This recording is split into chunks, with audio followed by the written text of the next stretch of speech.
Hello friends, welcome to GK classes by GSC. Friends, आज की इस वीडियो में हम डिस्कस करने वाले हैं आरआरबी एनटीपीसी का प्रीवियस ईयर का पेपर, जो कि है 7 जनवरी 2021 की दूसरी शिफ्ट का। इससे जो पहली वाली वीडियो थी उसमें हमने 7 जनवरी की पहली शिफ्ट का जो पेपर था उसका डिस्कसन किया था। ठीक है, तो इसमें हम जीके के जितने भी क्वेश्चंस हैं उन सभी के बारे में देखने वाले हैं, प्लस उसके साथ साथ उनसे रिलेटेड जितने भी इम्पोर्टेंट फैक्ट बन सकते हैं उनको भी हम इसमें देखने वाले हैं। ठीक है, तो वीडियो को बिना स्किप किए पूरा देखना है एंड तक। तो चलिए शुरू करते हैं। तो चलिए देखते हैं पहला प्रश्न। पहला प्रश्न है कि निम्नलिखित में से कौन चंद्रगुप्त द्वितीय के 9 रत्नों में से एक है। मतलब चंद्रगुप्त द्वितीय के जो दरबार में 9 रत्न थे, इनमें से कौन सा उनमें से एक है। ठीक है, तो इसका सही उत्तर है ऑप्शन नंबर डी, वराहमिहिर। जो वराहमिहिर था वो चंद्रगुप्त द्वितीय के 9 रत्नों में शामिल था। ठीक है, तो चलिए इससे रिलेटेड इम्पोर्टेंट फैक्ट देख लेते हैं। देखिए, बात करें वराहमिहिर की, तो जो वराहमिहिर था वो एक भारतीय गणितज्ञ, खगोल शास्त्री और ज्योतिषी थे। ठीक है, इनके योगदान भी देखते हैं कि इन्होंने अपने समय काल में जो चंद्रगुप्त द्वितीय के दरबार में थे ये, तो इन्होंने किस किस क्षेत्र में क्या क्या योगदान दिया था। ठीक है, तो इन्होंने क्या किया था कि मौसम की भविष्यवाणी करने का जो तरीका होता था इनकी, उसके बारे में इन्होंने बताया था। ठीक है, और इन्होंने ये भी घोषणा की थी कि पृथ्वी गोलाकार है। पृथ्वी का जो गोलाकार का जो सिद्धांत था, मतलब पृथ्वी गोल होने का जो सिद्धांत था, वो भी सबसे पहले वराहमिहिर ने दिया था। और इन्होंने क्या दावा किया था, इन्होंने दावा किया था कि कोई बल पिंडों को गोल पृथ्वी से चिपकाए रख सकता है। मतलब कोई इस प्रकार का बल है, कोई फोर्स है जो कि जो इसके चारों तरफ जो पिंड हैं, जो आकाशीय पिंड हैं, इनको पृथ्वी से चिपकाए रख सकता है। तो इस बल को गुरुत्वाकर्षण कहा जाता है। वर्तमान में इस बल को क्या कहा जाता है, गुरुत्वाकर्षण। तो सबसे पहले जो गुरुत्वाकर्षण का सिद्धांत था वो भी वराहमिहिर ने दिया था। ठीक है, और जो पास्कल त्रिभुज होता है उसका संस्करण की भी खोज वराहमिहिर के द्वारा की गई थी। ठीक है, तो चलिए आगे देखते हैं। देखिए, आगे देखते हैं विशाखदत्त के बारे में। तो विशाखदत्त कौन थे? यह संस्कृत के प्रसिद्ध नाटककार थे। ठीक है, और इन्होंने कई प्रमुख रचनाएं भी लिखी हैं जो कि अक्सर एग्जाम में पूछी जाती हैं, जैसे कि मुद्रा राक्षस, काफ़ी ज़्यादा इम्पोर्टेंट है और अक्सर एग्जाम में इससे रिलेटेड जो प्रश्न हैं वो बनते हैं।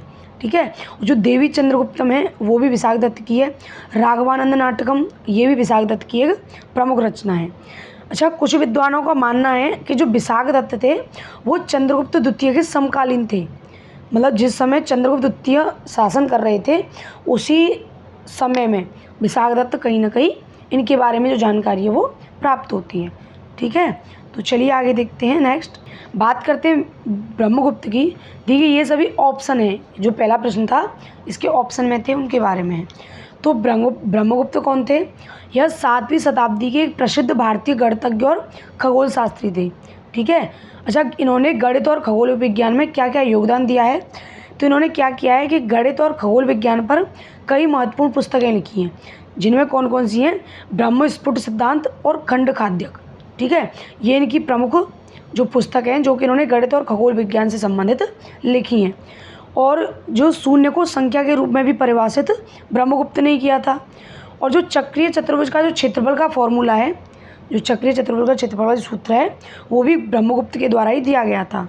ठीक है, और जो द्विघात समीकरण जो आप लोग पढ़ते हो मैथ में, जो द्विघात समीकरण को हल करने का जो तरीका था वो भी कहीं ना कहीं ब्रह्मगुप्त के द्वारा बताया गया था।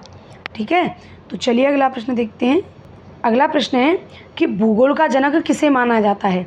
तो इसका सही उत्तर है ऑप्शन नंबर सी, इरेटोस्थनीज। जो इरेटोस्थनीज थे इनको आधुनिक भूगोल का जनक माना जाता है। ठीक है, तो चलिए इनके बारे में देख लेते हैं। देखिए, इरेटोस्थनीज के बारे में देखें तो ये कौन थे? यह प्राचीन यूनानी विद्वान थे। कौन थे? प्राचीन यूनानी विद्वान थे, और ये भूगोल शब्द का प्रयोग करने वाले पहले व्यक्ति थे। मतलब इन्होंने जो भूगोल शब्द का प्रयोग किया था तो सबसे पहले इरेटोस्थनीज ने किया था। ठीक है, और जो पृथ्वी की जो परिधि है इसकी गणना भी इरेटोस्थनीज के द्वारा ही की गई थी। बात करें एरिस्टोटल, अरस्तु की, तो अरस्तु कौन थे? यह प्लेटो के शिष्य थे और सिकंदर महान के गुरु थे। और यह कौन थे? यह एक यूनानी दार्शनिक और वैज्ञानिक थे। जो अरस्तु हैं उनको तर्कशास्त्र का जनक माना जाता है। इसका जनक माना जाता है, जो तर्कशास्त्र है उसका जनक भी अरस्तु को माना जाता है। ठीक है, और जो जीव विज्ञान है जो जीव विज्ञान है उसका जनक भी किसको माना जाता है? एरिस्टोटल, अरस्तु को ही माना जाता है। अरस्तु ने क्या किया था? जीवों को वर्गीकृत करने का प्रयास किया था। मतलब जीवों का जो वर्गीकरण करने का शुरुआत में प्रयास किया था वो भी अरस्तु के द्वारा ही किया गया था। ठीक है, तो चलिए आगे देखते हैं अगला प्रश्न। अगला प्रश्न है कि क्वार्टजाइट किस प्रकार की चट्टान है? तो इसका सही उत्तर है ऑप्शन नंबर डी, कायांतरित। जो क्वार्टजाइट है वो कायांतरित चट्टान है। ठीक है, तो चलिए इनके बारे में जान लेते हैं। देखिए, सबसे पहले तो देखते हैं कायांतरित चट्टानों के बारे में। कायांतरित चट्टानें कौन सी होती हैं? कि जो अत्यधिक गर्मी और दबाव से अपने मूल रूप से दूसरे रूप में परिवर्तित हो जाती हैं। मतलब अत्यधिक गर्मी और प्रेशर के कारण जो उनका जो मुख्य जो रूप होता है उससे दूसरे रूप में चेंज हो जाती हैं, तो वो क्या बन जाती है? कायांतरित चट्टानें बन जाती हैं। ठीक है, और जो कायांतरित चट्टानें होती हैं वो अवसादी चट्टानों की तुलना में लगभग हमेशा कठोर होती हैं। ठीक है, क्योंकि ये एक रूप से दूसरे रूप में चेंज हो जाती हैं, तो कहीं ना कहीं ये अवसादी चट्टानों की तुलना में थोड़ी कठोर होती हैं। ठीक है, और जो कायांतरित चट्टानें होती हैं उनमें जीवाश्म भी बहुत कम पाए जाते हैं, जैसे कि ग्नीस हो गया, स्लेट हो गया, संगमरमर है, सिस्ट है, क्वार्टजाइट, फाइलाइट और नाइस, मतलब इसको नीस भी बोला जाता है। ठीक है, ये कुछ प्रमुख कायांतरित चट्टानों के उदाहरण हैं। ठीक है, इसमें से जो स्लेट और क्वार्टजाइट है इसका उपयोग किया जाता है कि जो भवन निर्माण में टाइल लगाई जाती हैं इनको बनाने में स्लेट और क्वार्टजाइट का उपयोग किया जाता है। ठीक है, भाई जो घरों में हम जो टाइल का यूज करते हैं उनमें उनको बनाने में स्लेट और क्वार्टजाइट का यूज होता है। ठीक है, तो चलिए अगला प्रश्न देखते हैं। चलिए इसके बाद आग्नेय चट्टान को देख लेते हैं। तो आग्नेय चट्टानें क्या होती हैं कि जो पृथ्वी के अंदर या सतह पर जो मैग्मा या लावा होता है, मतलब जो ज्वालामुखी क्रिया होती है, तो उसके बाद ज़मीन से जो लावा बाहर निकलता है या ज़मीन के अंदर जो मैग्मा होता है उसके ठंडा हो जाने पर जो चट्टानें बनती हैं उनको आग्नेय चट्टान बोलते हैं। ठीक है, और आग्नेय चट्टान दो प्रकार की होती है, एक तो होती है ग्रेनाइट और एक होती है बेसाल्ट, मतलब अंतर्वेदी आग्नेय चट्टान और बहिर्वेदी आग्नेय चट्टान। ठीक है, इसका उदाहरण है ग्रेनाइट और इसका उदाहरण है बेसाल्ट। ठीक है, तो आग्नेय चट्टान कितने प्रकार की होती हैं? दो, अंतर्वेदी आग्नेय चट्टान और बहिर्वेदी आग्नेय चट्टान। ठीक है, आग्नेय चट्टानों में जीवाश्म नहीं होते हैं। क्यों? क्योंकि जो मैग्मा और जो लावा होता है वो अत्यधिक गर्म होता है, इसी वजह से जीवाश्म होते हैं इनमें जल जाते हैं, इसलिए इनमें जीवाश्म नहीं पाए जाते हैं। अच्छा, आग्नेय चट्टानों को अग्निजनित चट्टानें भी कहा जाता है क्योंकि ये आग से बनती हैं। भाई मैग्मा और लावा क्या होते हैं? एक तरह से आग होती है, तो इसी प्रकार इनको अग्निजनित चट्टान भी बोला जाता है। ठीक है, तो चलिए आगे देखते हैं। देखिए, बात करें अवसादी चट्टानों की, तो अवसादी चट्टानें कैसी होती हैं? परतदार चट्टानें होती हैं और इनमें जीवाश्म पाए जाते हैं। परतदार चट्टानें कैसे होती हैं कि जिस प्रकार जो नदी होती है वो अपने जो किनारों पर बहती है, तो लहरों के द्वारा जैसे ही हर बार जो लहरें आती हैं तो अवसाद इकट्ठा करती जाती है, तो उसकी परत दर परत जमा होती जाती है, इसलिए इन चट्टानों को परतदार चट्टानें ही बोलते हैं। ठीक है, इसके कुछ उदाहरण हैं, जैसे कि बलुआ पत्थर हो गया, चूना पत्थर है, सेल है, स्लेट है, नमक की चट्टान है और शेल खड़ी। ठीक है, ये कुछ अवसादी चट्टानों के उदाहरण हैं। अवसादी चट्टानों में खनिज तेल पाया जाता है। भाई जीवाश्म पाए जाएंगे तो इसमें जाहिर सी बात है खनिज तेल भी पाया जाएगा। ठीक है, जो आगरा का किला है और दिल्ली का जो लाल किला है वो बलुआ पत्थर नामक अवसादी चट्टानों से ही बने हैं। ठीक है, तो बलुआ पत्थर कैसी चट्टान है? अवसादी चट्टान है। ये भी काफ़ी ज़्यादा इंपॉर्टेंट है, पूछा जा सकता है। तो चलिए आगे देखते हैं। अगला प्रश्न है कि निम्नलिखित में से कौन सी परियोजना सीडैक पुणे द्वारा कार्यान्वित की जा रही है? जो पुणे में संस्था है सीडैक, उसके द्वारा इनमें से कौन सी परियोजना है जो कार्यान्वित की जा रही है? ठीक है, तो इसका सही उत्तर है ऑप्शन नंबर डी, परियोजना जतन। जो परियोजना जतन है वो सीडैक पुणे के द्वारा शुरू की जा रही है। ठीक है, तो चलिए इसके बारे में जानते हैं। देखिए, जो परियोजना जतन है वो किसके द्वारा शुरू की गई है? वो संस्कृति मंत्रालय द्वारा शुरू की गई है। ठीक है, और इसका उद्देश्य क्या है? इसका उद्देश्य है कि संस्कृति मंत्रालय के अधीन आने वाले संग्रहालयों के संग्रहों को, मतलब जो संस्कृति मंत्रालय के जितने भी अधीन म्यूजियम हैं, संग्रहालय हैं, उनमें जो जो चीज़ संग्रहित हैं उनका ऑनलाइन मतलब डिजिटल रूप से उनको उपलब्ध कराना, जिससे वे सभी के लिए सुलभ हो सकें। मतलब कि कुछ संग्रहालयों में ऐसे हैं कि लोग वहाँ पे नहीं जा सकते, या कई मतलब जो आज की जो व्यस्त लाइफ में, व्यस्त जीवन में किसी न किसी के पास समय भी नहीं है, तो जो लोग वहाँ देखने नहीं जा सकते, तो उन चीज़ों को उनको डिजिटल माध्यम से दिखाना। ठीक है, यही संस्कृति मंत्रालय का उद्देश्य है इस परियोजना को शुरू करने का। ठीक है। अच्छा, बात करें परियोजना साथी की, तो जिसका पूरा नाम है मानव पूंजी शिक्षा को बदलने के लिए सतत कार्यवाही। इसको किसने शुरू किया है? इसको नीति आयोग ने शुरू किया है। और क्यों शुरू किया गया है? स्कूली शिक्षा में सुधार के लिए। भाई, स्कूली शिक्षा में सुधार के लिए साथी परियोजना को शुरू किया गया है। और इसका उद्देश्य क्या है कि 3 राज्यों, मतलब स्कूली शिक्षा में मुख्यतः 3 राज्यों के लिए, झारखंड, उड़ीसा और मध्य प्रदेश, इन तीनों राज्यों में शिक्षा की गुणवत्ता में सुधार करना। क्यों? क्योंकि ये राज्य हैं हल्के से पिछड़े हुए राज्य हैं। इसी प्रकार इनमें जो शिक्षा की जो गुणवत्ता है उसमें सुधार करने के लिए इस परियोजना को शुरू किया गया है। ठीक है, तो चलिए अगला प्रश्न देखते हैं। अगला प्रश्न है कि कौन भारत के लिए समुद्री मार्ग की खोज करने वाले पहले व्यक्ति थे? तो इसका सही उत्तर है ऑप्शन नंबर डी, पुर्तगाली। मतलब सबसे पहले भारत की खोज, भारत का जो समुद्री मार्ग था उसकी खोज किसने की थी? तो वो की थी वास्को डिगामा ने। ठीक है, वास्को डिगामा ने की थी। और कब की थी? 1498 में। और वो कौन था? वो पुर्तगाली था। ठीक है, तो भारत के लिए समुद्री मार्ग की खोज करने वाले पहले व्यक्ति कौन थे? पुर्तगाली थे। ठीक है, तो चलिए इसके बारे में जान लेते हैं। देखिए, भारत के लिए समुद्री मार्ग की खोज पुर्तगाल के खोजकर्ता वास्को डिगामा ने की थी। और कब की थी? 1498 में। ठीक है, वास्को डिगामा अटलांटिक महासागर के रास्ते भारत पहुंचने वाले पहले यूरोपीय थे। ये किसके रास्ते पहुंचे थे? अटलांटिक महासागर के रास्ते भारत पहुंचे थे। और यह सबसे पहले कहाँ पहुंचे थे? भारत के कालीकट बंदरगाह पर पहुंचे थे। और वहाँ के हिंदू शासक राजा जमोरिन, जो उस समय कालीकट का जो हिंदू शासक था राजा जमोरिन, इन्होंने इनका बड़ी गर्मजोशी से स्वागत किया था। जब वास्को डिगामा भारत पहुँचे तो राजा जमोरिन ने इनका बड़ी ही अच्छी तरह से स्वागत किया था इनका। ठीक है, तो चलिए आगे देख लेते हैं। अगला प्रश्न है कि अक्टूबर 2020 तक नेपाल के राष्ट्रपति कौन हैं? मतलब उस समय का करंट का प्रश्न है ये, लेकिन वर्तमान में भी नेपाल की राष्ट्रपति कौन है? विद्या देवी भंडारी। उस समय भी नेपाल की राष्ट्रपति थी और वर्तमान में भी विद्या देवी भंडारी नेपाल की राष्ट्रपति हैं। ठीक है, तो चलिए अगला प्रश्न देखते हैं।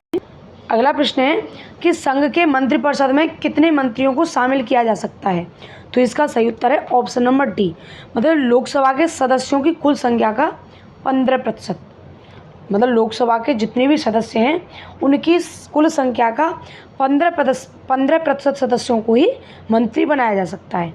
ठीक है, तो चलिए इसके बारे में जान लेते हैं कौन से संशोधन से जोड़ा गया था।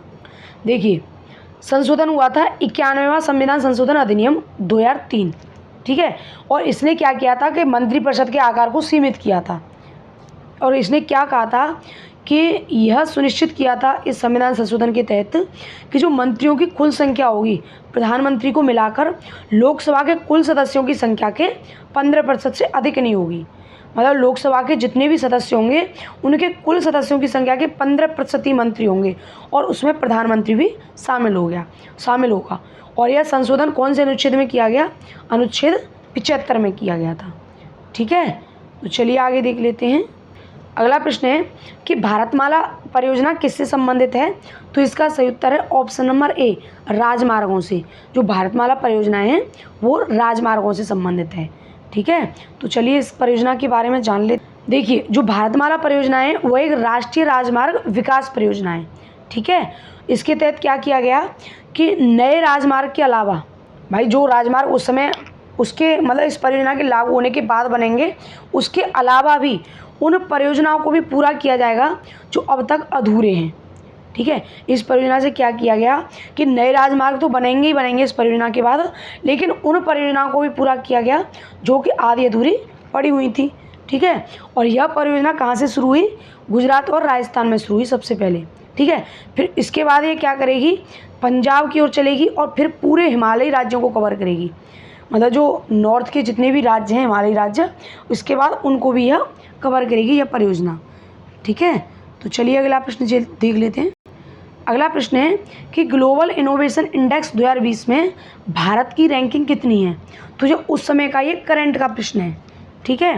तो उस समय इसका उत्तर क्या था, ऑप्शन नंबर डी 48, मतलब 2020 के इंडेक्स के अनुसार भारत की रैंक उस समय 48 थी। जब बात करें ग्लोबल इनोवेशन इंडेक्स की, तो इसको जारी कौन करता है, इसको जारी करता है WIPO, world intellectual property organisation, ठीक है, जिसको कि हिंदी में बोलते हैं विश्व बौद्धिक संपदा संगठन, विश्व बौद्धिक संपदा संगठन, ठीक है, वर्ल्ड इंटेलेक्चुअल प्रॉपर्टी ऑर्गेनाइजेशन, ठीक है। तो इस जो इंडेक्स को WIPO जारी करता है, विश्व बौद्धिक संपदा संगठन, ठीक है। तो चलिए अगला प्रश्न देखते हैं। अगला प्रश्न है कि राष्ट्रीय ग्रामीण स्वास्थ्य मिशन किस वर्ष शुरू किया गया था। तो इसका सही उत्तर है ऑप्शन नंबर बी 2005। जो राष्ट्रीय ग्रामीण स्वास्थ्य मिशन है वो अप्रैल 2005 में शुरू किया गया था, ठीक है। तो चलिए देखिए, राष्ट्रीय ग्रामीण स्वास्थ्य मिशन भारत सरकार की एक योजना है।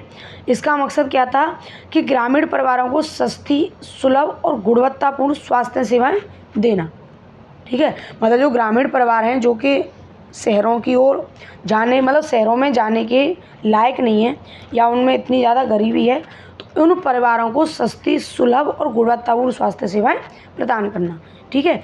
और यह मिशन कब शुरू किया गया था, यह 12 अप्रैल 2005 को शुरू किया गया था। जैसा कि मैंने बताया, इसका उद्देश्य क्या है कि ग्रामीण क्षेत्र में स्वास्थ्य सेवाओं को बेहतर बनाना, सुलभ बनाना, खास करके गरीब और कमज़ोर तबकों के लिए, ठीक है, जो कि बेहतर जो स्वास्थ्य सेवाएं अफोर्ड नहीं कर सकते हैं या शहर में जाना अफोर्ड नहीं कर सकते हैं, उनके लिए बेहतर सेवाएं, स्वास्थ्य सेवाएं उपलब्ध कराना, ठीक है। तो चलिए अगला प्रश्न देखते हैं। अगला प्रश्न है, भारत का पहला रेलवे विश्वविद्यालय कहाँ स्थित है। तो इसका सही उत्तर है option number C, Vadodara, Gujarat. जो भारत का पहला रेलवे विश्वविद्यालय बनाया गया वो कहाँ बनाया गया, बड़ोदरा, गुजरात में। और यह भारत का पहला होने के साथ साथ एकमात्र रेलवे विश्वविद्यालय भी है, ठीक है। तो चलिए जानते हैं आगे। देखिए, जो भारत का पहला रेलवे विश्वविद्यालय है जिसे राष्ट्रीय रेल और परिवहन संस्थान NRTI के नाम से जाना जाता है, बड़ोदरा, गुजरात में स्थित है, ठीक है। इसकी स्थापना कब हुई थी, 15 दिसंबर 2018 को। और यह भारत का पहला और एकमात्र परिवहन विश्वविद्यालय है, ठीक है। और यह दुनिया का तीसरा भी है, मतलब रूस और चीन के बाद यह दुनिया का तीसरा ऐसा विश्वविद्यालय है। मतलब रूस और चीन के बाद केवल भारत में ही इस प्रकार का विश्वविद्यालय स्थापित है, ठीक है। तो चलिए अगला प्रश्न देखते हैं। अगला प्रश्न है कि भारत में मुख्यालय वाला अंतर सरकारी ट्रेडी आधारित संगठन है। तो इसका सही उत्तर है ऑप्शन नंबर सी, ISA। जो इंटरनेशनल सोलर अलायंस है, इसका मुख्यालय कहाँ है, भारत में स्थित है। और भारत में भी कहाँ पे, गुरुग्राम, हरियाणा में, ठीक है। इसका मुख्यालय गुरुग्राम, हरियाणा में स्थित है, ठीक है। तो चलिए इसके बारे में जानते हैं। देखिए, जो अंतर्राष्ट्रीय सौर गठबंधन है, इंटरनेशनल सोलर अलायंस, ISA, इसको 2015 में भारत और फ्रांस द्वारा लॉन्च किया गया था, या भारत और फ्रांस द्वारा स्थापित किया गया था। किसको, अंतर्राष्ट्रीय सौर गठबंधन को, ठीक है। अच्छा, बात करें नाटो की, तो नाटो की फुल फॉर्म क्या है, उत्तरी अटलांटिक संधि संगठन, नॉर्थ अटलांटिक ट्रीटी ऑर्गेनाइजेशन, ठीक है। इसमें क्या है कि इसमें 32 देशों का एक सैन्य गठबंधन है। और वो 32 देश कौन कौन से हैं, उत्तरी अमेरिका और यूरोप के, उत्तरी अमेरिका और यूरोप के 32 देशों का यह एक सैन्य गठबंधन है। इसका उद्देश्य क्या है कि नाटो का उद्देश्य है कि राजनीतिक और सैन्य साधनों के माध्यम से अपने सदस्यों की स्वतंत्रता और सुरक्षा की गारंटी देना, ठीक है। मतलब ये जितने भी सदस्य देश हैं, किसी अगर एक देश पर मुसीबत आया है तो सभी देश मिलकर उसकी सुरक्षा की गारंटी प्रदान करते हैं, मतलब सुरक्षा प्रदान करते हैं उसको। इसका मुख्यालय कहाँ है, ब्रुसेल्स, बेल्जियम में नाटो का मुख्यालय है। नाटो की स्थापना कब हुई थी, 1949 को, ठीक है। तो चलिए आगे देखते हैं। अगला प्रश्न है कि URL क्या होता है। तो इसका सही उत्तर है ऑप्शन नंबर सी, URL होता है इंटरनेट पर प्रदर्शित होने वाले वेब पेज का पता। मतलब हम इंटरनेट पर कुछ भी सर्च करते हैं तो उससे पहले जो वेब पेज डालते हैं, जैसे www करके .http करके डालते हैं, तो उसको एक तरह से URL बोला जाता है, ठीक है। तो चलिए इसके बारे में जान लेते हैं। देखिए, URL का पूरा नाम क्या है, यूनिफॉर्म रिसोर्स लोकेटर, ठीक है। और यह इंटरनेट पर किसी विशिष्ट संसाधन, जैसे कि कोई वेबसाइट हो गई या कोई वेब पेज है, इमेज है आदि का अगर पता लगाना होता है तो उसको किसके माध्यम से लगाते हैं, यूआरएल के माध्यम से, जिसे हम वेब ब्राउज़र में डालकर उस संसाधन तक पहुंच सकते हैं। ठीक है, और यूआरएल को वेब एड्रेस भी बोला जाता है, यूआरएल को वेब एड्रेस के रूप में भी जाना जाता है। ठीक है, तो चलिए अगला प्रश्न देखते हैं। अगला प्रश्न है कि निम्न में से किस उपकरण का प्रयोग अपेक्षाकृत उच्च तापमान को मापने के लिए किया जाता है, जैसे कि भट्टियों में सामना करना पड़ता है। ठीक है, मतलब इनमें से किस मीटर का प्रयोग या किस उपकरण का प्रयोग उच्च तापमान को मापने के लिए किया जाता है, जैसे कि भट्टियों का तापमान होता है, तो इस प्रकार के तापमान को मापने के लिए इस उपकरण का उपयोग किया जाता है। तो वो कौन सा उपकरण है, ऑप्शन नंबर बी, पायरोमीटर। तो पायरोमीटर का प्रयोग कहाँ किया जाता है, जो अधिकतम उच्च तापमान होता है उसको मापने के लिए किया जाता है। ठीक है, तो चलिए अगला प्रश्न देखते हैं। अगला प्रश्न है कि कहा जाता है कि भारतीय अंतरिक्ष कार्यक्रम भारतीय सरकार द्वारा इनकोस्पर की स्थापना के साथ कब शुरू किया गया था। तो इसका सही उत्तर है ऑप्शन नंबर सी, 1962। जो भारतीय अंतरिक्ष कार्यक्रम है उसको 1962 में शुरू किया गया था। ठीक है, और इसके साथ साथ ही जो इनकोस्पर है इसकी स्थापना भारत सरकार ने की थी। तो चलिए अगला प्रश्न देखते हैं। अगला प्रश्न है कि आर्टिफिशियल इंटेलिजेंस शब्द किसने गढ़ा था। तो इसका सही उत्तर है option number C, John McCarthy. जो आर्टिफिशियल इंटेलिजेंस है उसको शब्द को सबसे पहले किसने गढ़ा था, तो जॉन मैकार्थी ने गढ़ा था। जॉन मैकार्थी कौन है, जॉन मैकार्थी एक अमेरिकी कंप्यूटर वैज्ञानिक है, मतलब अमेरिका के वैज्ञानिक हैं, और किस प्रकार के, कंप्यूटर के वैज्ञानिक हैं। ठीक है, अमेरिकी कंप्यूटर वैज्ञानिक हैं जॉन मैकार्थी। अच्छा, जॉन बर्गर कौन है, यह एक अंग्रेजी उपन्यासकार हैं। यह कौन है, अंग्रेजी उपन्यासकार हैं। कौन, जॉन बर्गर। चार्ल्स मैन की बात करें तो ये भी कौन है, ये भी अमेरिकी कंप्यूटर वैज्ञानिक है। ठीक है, अमेरिकी कंप्यूटर वैज्ञानिक है ये भी। कौन, चार्ल्स बैचमैन। और डेविड ब्रैडली, जो डेविड ब्रैडली कौन है, यह एक अभिनेता है। कौन है, अभिनेता, अंग्रेजी अभिनेता। ठीक है, तो डेविड ब्रैडली अंग्रेजी अभिनेता हैं, जॉन मैकार्थी अमेरिकी कंप्यूटर वैज्ञानिक हैं, चार्ल्स बैचमैन भी कंप्यूटर वैज्ञानिक हैं, और जॉन बर्गर अमेरिकी उपन्यासकार हैं, अंग्रेजी उपन्यासकार। ठीक है, तो चलिए आगे देखते हैं। अगला प्रश्न है कि 2020 तक भारत के महान्यायवादी कौन हैं। तो ये उस समय का करंट का प्रश्न है, तो उस समय इसका उत्तर था ऑप्शन नंबर सी, के वेणुगोपाल। उस समय भारत के महान्यायवादी कौन थे, के वेणुगोपाल थे। लेकिन वर्तमान में भारत के महान्यायवादी हैं आर वैकुंठ रमणी। ठीक है, जो आर वैकुंठ रमणी हैं वो इसके मतलब भारत के रमणी कौन से नंबर के, 16वें महान्यायवादी हैं। ठीक है, कौन से, 16वें महान्यायवादी हैं। और भारत के जो महान्यायवादी है उसका उल्लेख कौन से अनुच्छेद में, अनुच्छेद 76 में। ठीक है, तो चलिए आगे देखते हैं। अगला प्रश्न है कि निम्न में से कौन एक महारत्न सार्वजनिक क्षेत्र उपक्रम है, मतलब इनमें से कौन महारत्न कंपनी का दर्जा प्राप्त कंपनी है। ठीक है, तो इसका सही उत्तर है ऑप्शन नंबर ए, जो BHEL। ठीक है, जो BHEL है यह एक महारत्न दर्जा प्राप्त कंपनी है। ठीक है, तो चलिए आगे देखते हैं। ये सबसे पहले जान लेते हैं कि कौन सी, मतलब किस प्रकार की कंपनी को महारत्न कंपनी का दर्जा प्राप्त होता है। ठीक है, दिया जाता है उसको। तो सबसे पहले क्या होता है कि कंपनी जिसको महारत्न का दर्जा दिया जाता है, सबसे पहले उसको नवरत्न का दर्जा प्राप्त होना चाहिए। ठीक है, मतलब महारत्न से पहले कंपनी को नवरत्न का दर्जा प्राप्त होना चाहिए, और पिछले 3 वर्षों में औसतन 25,000 करोड़ रुपए से अधिक का वार्षिक कारोबार होना चाहिए, पिछले 3 वर्षों में। दूसरा है कि पिछले 3 वर्षों में औसतन 5,000 करोड़ रुपए से अधिक का शुद्ध लाभ, कर को छोड़कर, मतलब कर के बाद इसका शुद्ध लाभ औसतन 5,000 करोड़ रुपए से अधिक होना चाहिए। अगला है कि पिछले 3 वर्षों में औसतन 15,000 करोड़ रुपए से अधिक निवल संपत्ति होनी चाहिए। ये कुछ महारत्न कंपनी का दर्जा देने के कुछ मानदंड हैं। अगर कंपनी इन सभी पर खरी उतरती है, इन सभी को प्राप्त हो जाती है, तो उसको महारत्न कंपनी का दर्जा दे दिया जाता है। ठीक है, तो चलिए आगे देखते हैं अगला प्रश्न। अगला प्रश्न है कि सेतु भारतम कार्यक्रम किस वर्ष शुरू किया गया था। तो इसका सही उत्तर है ऑप्शन नंबर सी, 2016 में। जो सेतु भारतम कार्यक्रम है इसको 2016 में शुरू किया गया था। ठीक है, तो चलिए आगे देख। यह कार्यक्रम है इसको 4 मार्च 2016 को शुरू किया गया था, और इस परियोजना का उद्देश्य क्या है कि राष्ट्रीय राजमार्गों पर रेलवे क्रॉसिंग को समाप्त करना, क्योंकि रेलवे क्रॉसिंग के कारण ही कई सारी दुर्घटना होती हैं। इसी प्रकार इसका उद्देश्य है कि जो राष्ट्रीय राजमार्ग हैं उन पर रेलवे क्रॉसिंग को समाप्त करना, जिससे यात्रा में होने वाली देरी में उल्लेखनीय कमी आए और सड़क सुरक्षा में वृद्धि हो। ठीक है, भाई फाटक लग जाता है तो उससे क्या होता है कि समय कहीं ना कहीं ज़्यादा लगता है यात्रा करने में। और इस कार्यक्रम का मकसद क्या है कि साल 2019 तक सभी राष्ट्रीय राजमार्गों को रेलवे लेवल क्रॉसिंग से मुक्त करना। मतलब 2016 से 2019 तक इसका लक्ष्य रखा गया था कि लगभग सभी राष्ट्रीय राजमार्गों से रेलवे क्रॉसिंग को हटाया जा सके। ठीक है, तो चलिए अगला प्रश्न देखते हैं।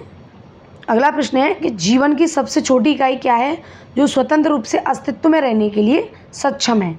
तो इसका सही उत्तर है ऑप्शन नंबर सी, कोशिका। मतलब जीवन की सबसे छोटी इकाई क्या है? कोशिका है।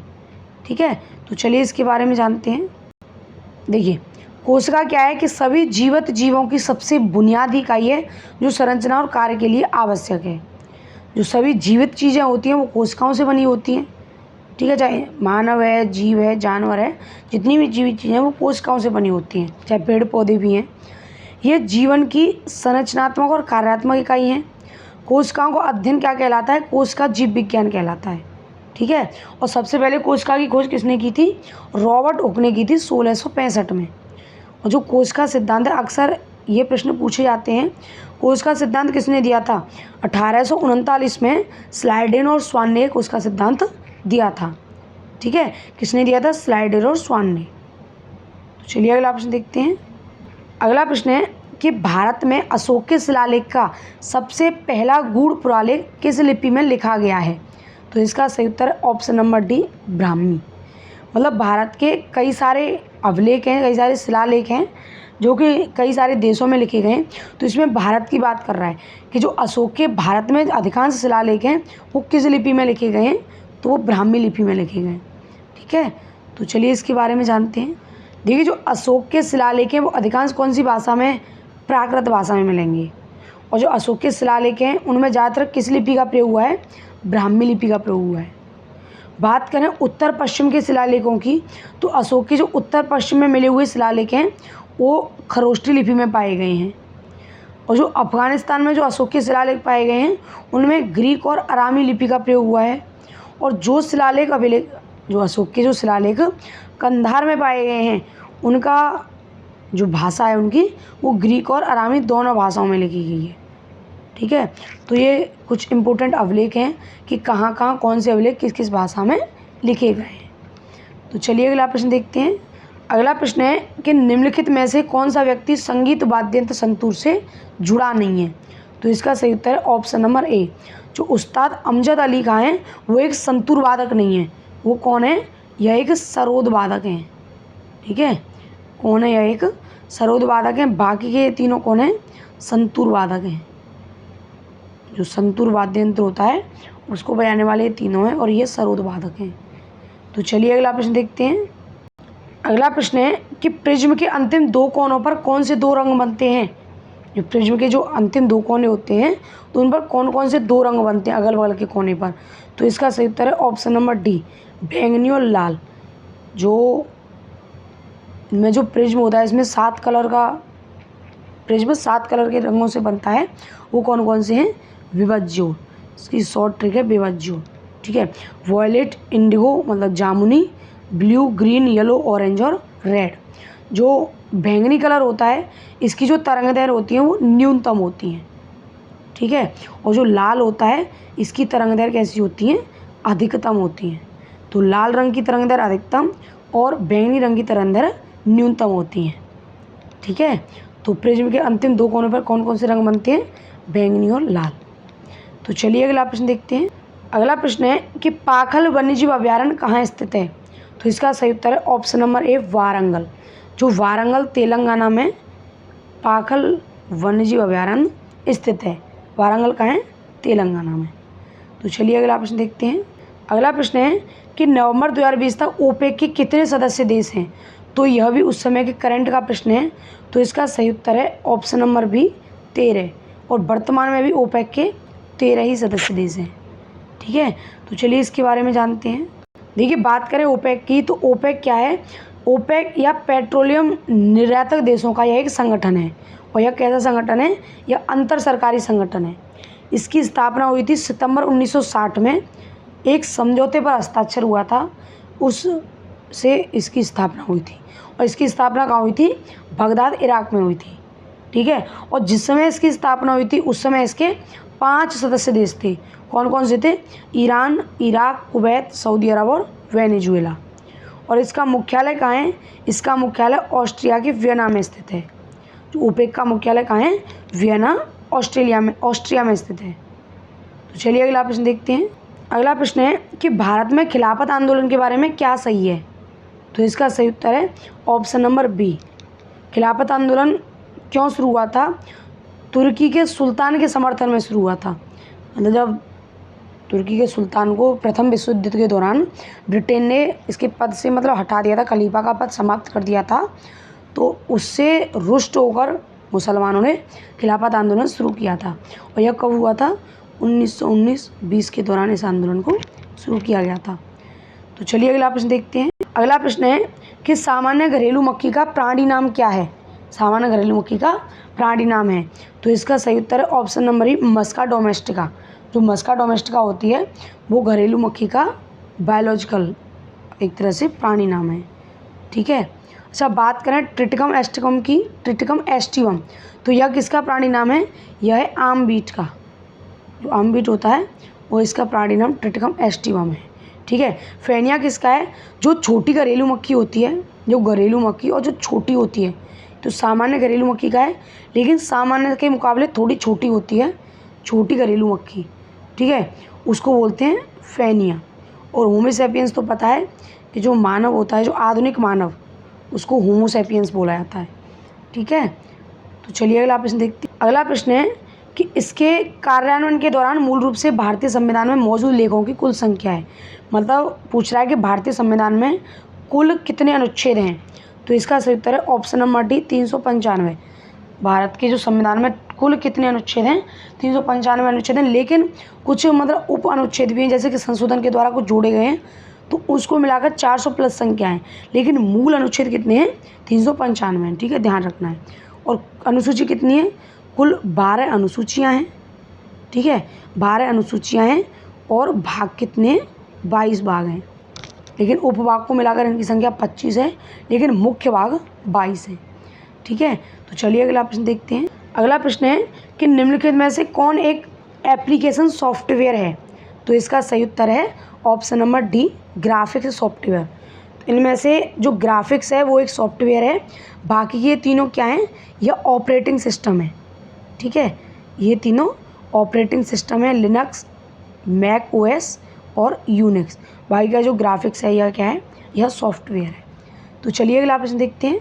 अगला प्रश्न है कि जल विमान सेवा संचालित करने वाला पहला द्वीप है?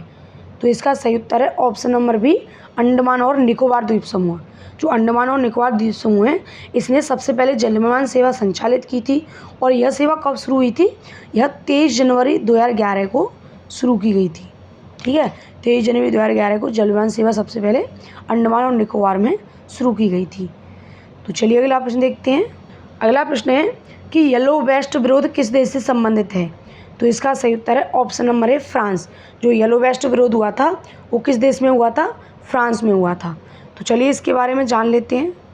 देखिए, जो येलो वेस्ट विरोध हुआ था, इसका मतलब जो येलो वेस्ट विरोध प्रदर्शन हुआ था फ्रांस में हुआ था, और साप्ताहिक विरोध प्रदर्शनों का यह एक समूह था।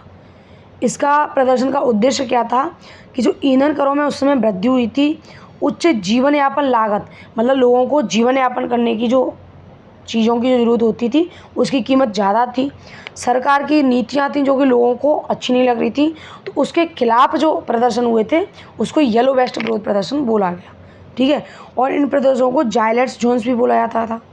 ठीक है, और इसकी शुरुआत कब हुई थी? 17 नवंबर 2018 को इस विरोध की शुरुआत हुई। ठीक है, तो चलिए अगला प्रश्न देखते हैं। अगला प्रश्न है कि नोबेल पुरस्कार प्रदान करने वाली संस्था स्वीडिश अकादमी किस देश से संबंधित है? तो इसका सही उत्तर है, सॉरी, किस देश से नहीं, किस क्षेत्र से संबंधित है। देश नहीं, देश यहाँ गलत है, किस क्षेत्र से संबंधित है। ठीक है, तो इसका सही उत्तर है ऑप्शन नंबर डी साहित्य। जो स्वीडिश अकादमी है वह साहित्य क्षेत्र से संबंधित है, ठीक है, इन चारों में से। और नोबेल पुरस्कार शुरू कब हुए थे? यह इनको प्रदान करना 1901 से शुरू हुआ था, ठीक है। तो चलिए आगे देखते हैं अगला प्रश्न। अगला प्रश्न है कि वेग v से गतिमान m द्रव्यमान की वस्तु का संवेग निम्न द्वारा दिया जाता है। मतलब संवेग का जो फॉर्मूला होता है उसके बारे में पूछ रहा है। तो इसका सही उत्तर है ऑप्शन नंबर सी mb। जो संवेग का फॉर्मूला होता है वो mb होता है, ठीक है। मतलब द्रव्यमान गुणा वेग, द्रव्यमान गुणा वेग इसका फॉर्मूला होता है m इंटू वी, ठीक है। और जो हाफ mb स्क्वायर होता है इसमें है नहीं है, जो हाफ mb स्क्वायर होता है वो गतिज ऊर्जा का होता है, ठीक है, हाफ mb स्क्वायर। तो चलिए आगे देखते हैं अगला प्रश्न। अगला प्रश्न है कि राज्यसभा के प्रथम सभापति कौन थे? तो इसका सही उत्तर है option number D doctor Sarvepalli Radhakrishnan. जो डॉक्टर सर्वपल्ली राधाकृष्णन थे वो राज्यसभा के प्रथम सभापति थे, ठीक है। तो चलिए इसके बारे में जानते हैं।